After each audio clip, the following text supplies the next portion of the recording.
Republicans seek to take control of the House of Representatives in the 2022 midterm elections. House Republicans plan on utilizing similar strategies that helped them to almost flip the chamber in 2020. National Republican Congressional Committee Chairman Tom Emmer says the party has to remain focused on two things: the importance of economic freedoms and the dangers of big government. For more on this, let's bring in Aaron Navarro. He's an associate producer for CBS's Political Unit. Thank you, Aaron. So what is the Republican strategy for trying to win back the House, and what are the issues that they think will most resonate with voters? So a lot of their long-term strategy doesn't seem too different from the approach in 2020.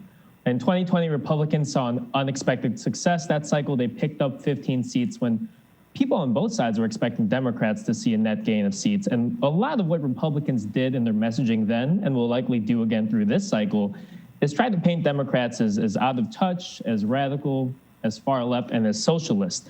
Now, what's different this time is that you have a Democrat president in Joe Biden instead of a Democratic primary, where figures like Bernie Sanders or Elizabeth Warren were already driving the party to the more progressive lane. As was shown during the presidential race, it's a bit hard to claim Joe Biden as a socialist. So Republicans are going to look to his actions and policies as his term goes on.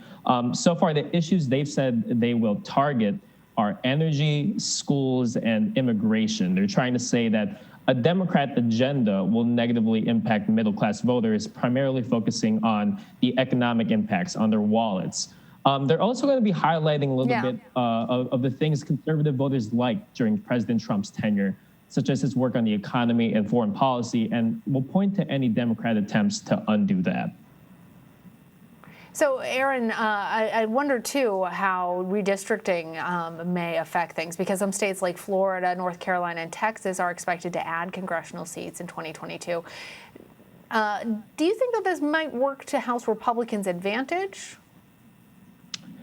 I think it will. A good amount of state legislatures which control redistricting are under Republican control.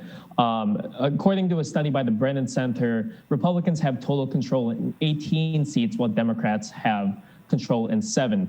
And Florida, North Carolina, and Texas, those districts can be drawn in favor of Republicans, or Democrat swing districts could be drawn to be even more competitive for those Democrats.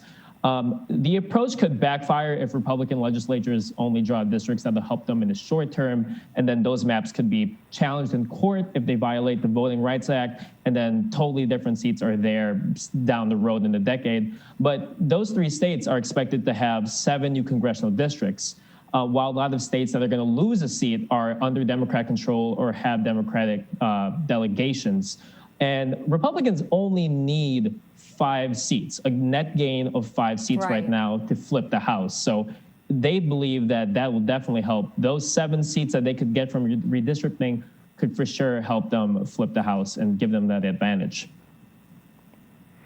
Aaron, before I let you go, I want to talk briefly about the philosophy of the Republican Party, because there has been a lot of discussion within the party about what a post-Trump Republican mission might look like. And Sarah Chamberlain, the president of the nonprofit Republican Main Street Partnership, says that some of the more moderate lawmakers in her group are ready to move past all of this infighting. What is their strategy?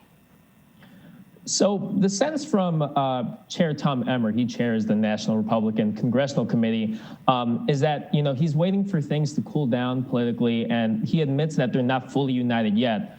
But what they're betting, and Republicans overall are betting, is that Republicans will unite against policies from the Biden administration and the administration as a whole, which we're seeing a bit already when it comes to this COVID bill. There are still questions about what the Republican Party will look like. And disagreements were shown today when Leader McCarthy and Caucus Chair Liz Cheney gave different answers about if Trump should speak at CPAC. How much Trump gets involved, especially with those members that voted for impeachment, could also make it hard to truly move past the infighting. But the overall bet Republicans are making right now is that President Biden, the policies he enacts, the actions he takes will unite the party going forward.